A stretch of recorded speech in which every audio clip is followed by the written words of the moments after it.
Welcome to this instructional video on data exploration in Stata. My name is Grant Gibson. I'm the Assistant Director Research and Evaluation at CRDCN. In this video, we'll be diving into some essential functions that will help you unravel insights from your data and get ready to begin your analysis. We'll cover functions like describe, codebook, inspect, list in, tabulate, summarize, duplicates, and isID. Let's get started. If you're ever wondering which commands I'm typing, the full list of commands in order appears in my history pane as you see it now. Before we jump into specific functions, let's understand the importance of data exploration. Data exploration allows us to understand the structure, characteristics, and distribution of values within variables in our dataset. This helps us make informed decisions during data analysis. Thinking about RDC data specifically, there's a few things that we'll need to factor into our understanding about data exploration. We'll talk that through once we've covered the exploration functions. It's also worth noting that this isn't the full spectrum of things you can do to explore your data. For this video, we're going to use the city temp data built into Stata. You can access it by typing sysuse citytemp.dta. First up is the describe function. There are two ways to do this. First is to type describe and then a variable list. Let's use heatDD and coolDD. This shows us the name and type of the variable, the format, and shows us any labels that are on the variables. We can also use the command describe with no variable list. This gives us all the variables, which for a dataset with lots of variables might be overwhelming, the location and name of the dataset on our system, the number of variables and observations also. The describe command provides the quickest overview of your data. As we said, it displays information about the variable and the type. We see that for this data, 4 variables are integers, 2 are floats to admit decimals. And this tells me what type of operators I can use on each variable. For example, if I had a string that contained multiple countries and wanted to use that information easily, I would probably want to encode that string variable. Next, we're going to explore two similar functions that provide a little more detail: the codebook function and the inspect function. The codebook function displays a little bit less data than the inspect function, but they are somewhat similar. If I just type codebook, I will get too much output because there's too much information presented for each variable. So we'll generally always use codebook with a variable list. Let's codebook the region variable. With codebook, we get to see the range of the variable, in this case from 1 to 4, and quite helpfully, we get the number of missing observations and the number of unique values. Note that even if you thought something was continuous, like income, if there were only a handful of unique values, you might want to reconsider how you treat it in your analysis. Now let's look at the same variable, but use inspect. Now instead of a little tabulation, we get a little histogram, so I know that value 2, north central, is the most common area where I have observations in this dataset.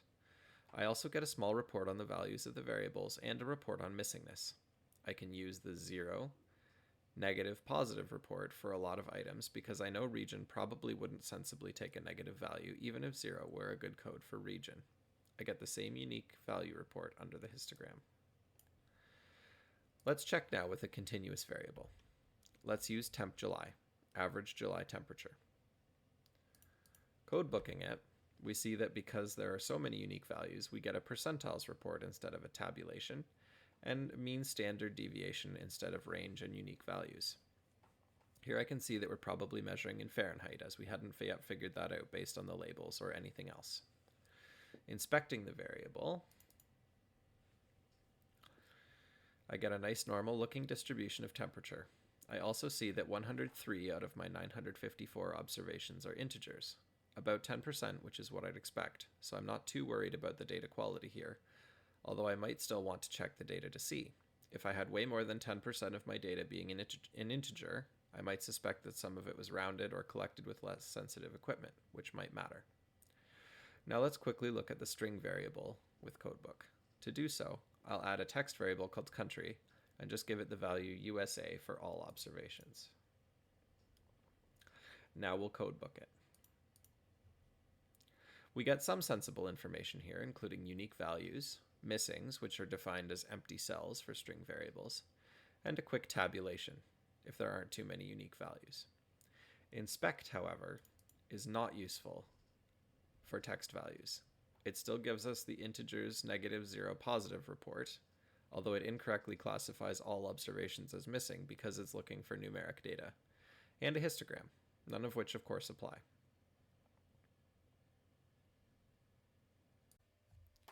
An important aspect of working with data is to make sure that there are no duplicates. Let's take a concrete example. Suppose we're working with longitudinal data, and our data are of the form where we have a repeated ID variable and a year variable that is meant to be unique within the ID variable. If we wanted to provide some information about the sample's age, we would probably take only the age at the start of the panel, but this depends on observations not being repeated within ID number and that year. There's two ways to check for uniqueness, which we should do at some point during our data cleaning. Obviously, we have a lot of data with duplicates in our current data set, so we have a ton of options here. Note that I've reset my history, although that my data looks the same as it did at the end of the last cut in this video. The duplicates command is useful for checking for duplicates.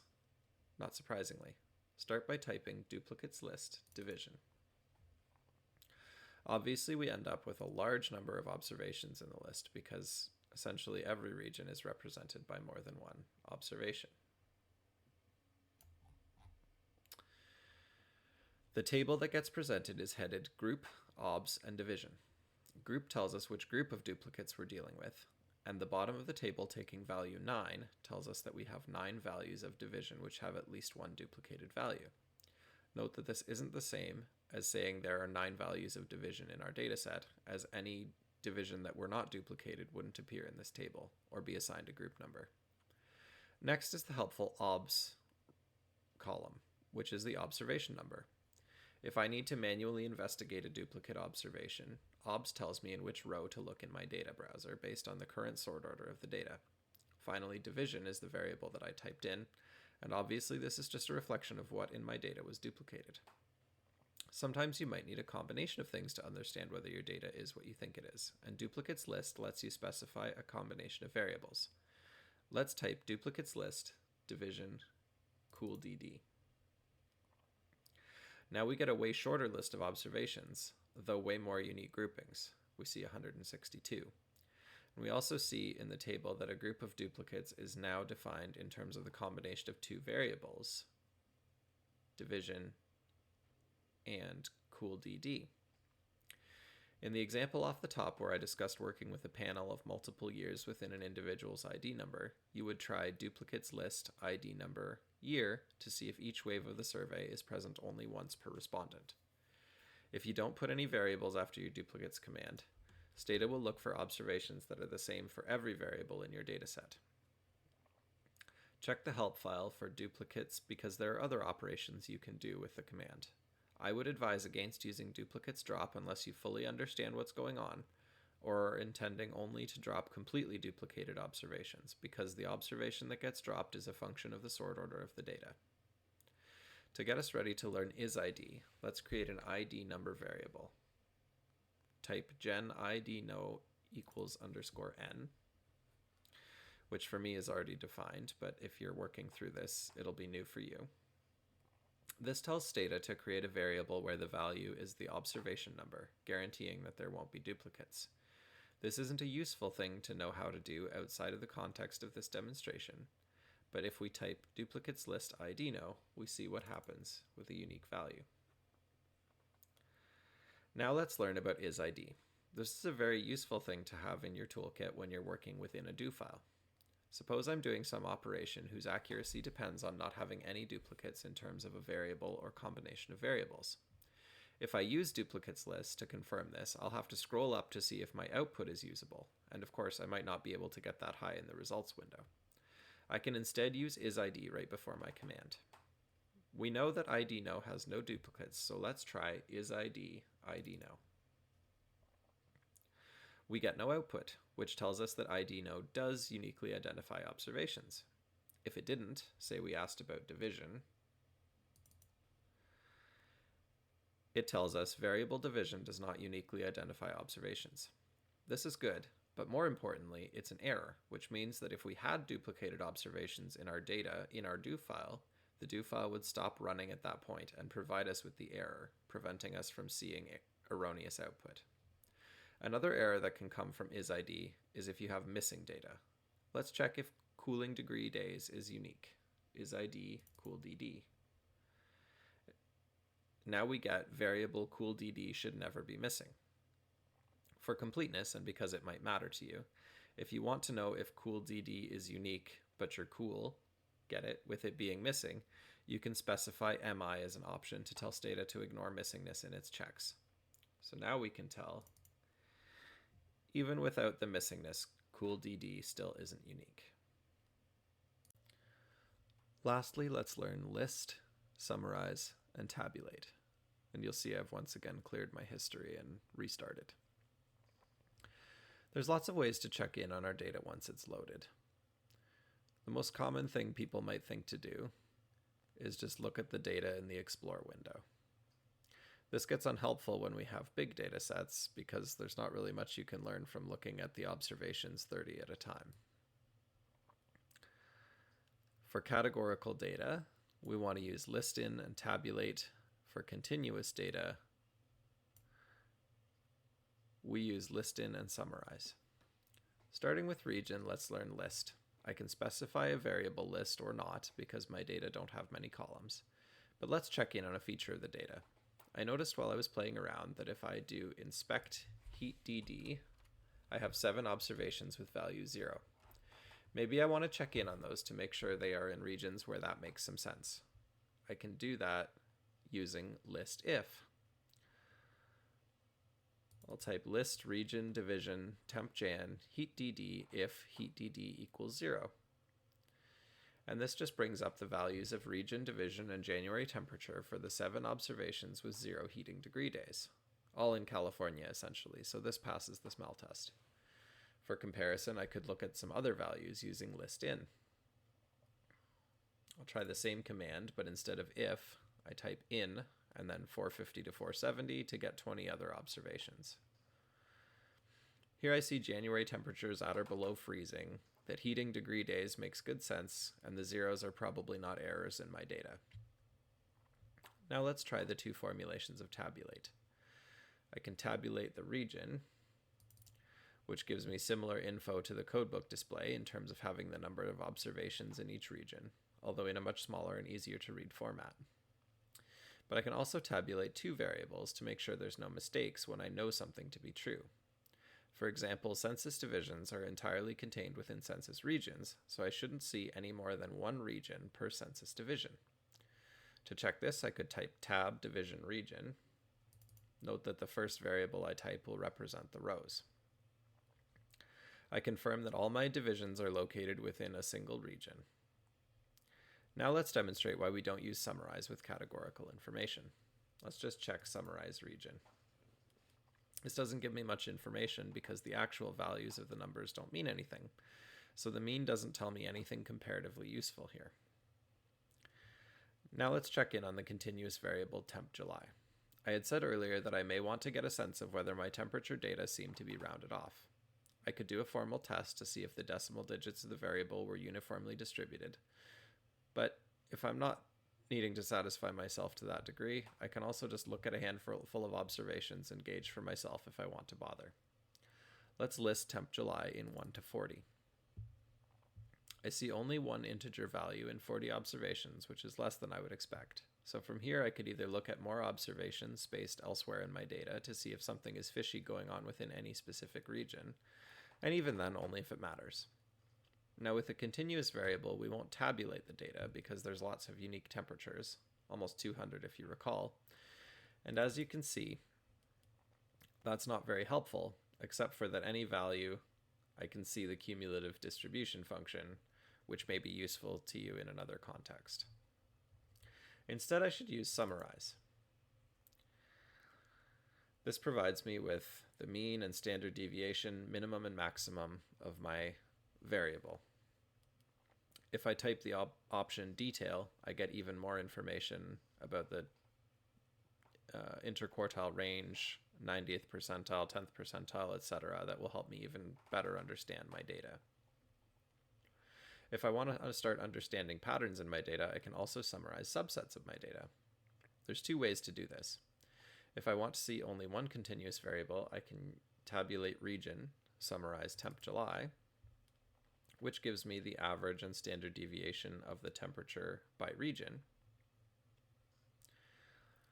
Or if I wanted to see all the temperature data, I could use by sort region, summarize temp July, temp Jan, which shows the info in, lets me pick up on some interesting features of my data, such as the West region having much higher temperature variability than the other regions, possibly due to altitudes in Denver, as well as how brutally cold it can get in the North Central region. The variability especially might be important in determining how I go about my data analysis. I may not be able to use the West region as defined because of how much greater the deviation there is in relative temperatures. All things to consider as you plan your analysis. I'll end on how Statistics Canada particularly goes about presenting and coding data, because it's important to understanding how to do data exploration. Statistics Canada doesn't usually have missing values because not all missing values are created equal. One observation might be missing because they didn't want to answer that particular question. Another might be missing because they weren't asked in the first place. The first answer would get coded as don't know or no response, which could get coded as 9 or 99 or 999, depending on the other values that the variable might take. The next is called a valid skip, that is when you're not asked the question, and happens in cases where a question precludes all but one answer to another question or makes it nonsensical. For example, if I ask a respondent if they've ever been married and they say no, there's no point in later asking if they've ever been divorced, because that's impossible. In this case, the question gets coded differently, either 777 or 777 or 888 or 888. The goal with these is to be larger than the response values for that variable. So if you were looking at biological sex, you might see 1 male, 2 female, 9 no response, whereas for something like income from dividends, you might see $520, $200, $0, or $999,999. What this means for this exercise, though, is that the missing value report from Codebook or Inspect will be misleading when working with StatCan data, and Stata will absolutely let you use those 9s or 999,999s as if they were real observations. I will show you what to look for by replacing the two missing values for temperature in the data. First, we can replace temp July equals 999 if it's missing.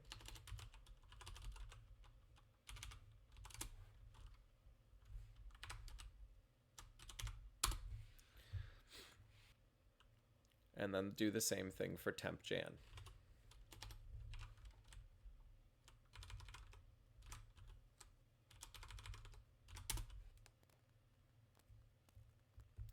Now when I do Codebook, I can tell something is off because of the way the range looks.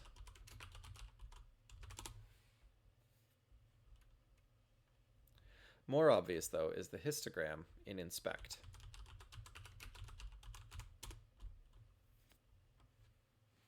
Which has a massive skew where the real values lie. I should note that even this isn't bulletproof because something like ethnic ancestry could have 70 or 80 reasonable values, and a non-response code of 99 wouldn't look so out of place. And there you have it. We've explored some essential functions in Stata for data exploration. Remember that understanding your data is the foundation of any successful analysis, whether it's getting an overview with Describe, examining categorical variables with Codebook and Tabulate, or understanding numerical values with Summarize. These functions, with the tools for investigating duplicate data, are your key to uncovering these insights. Thank you for watching.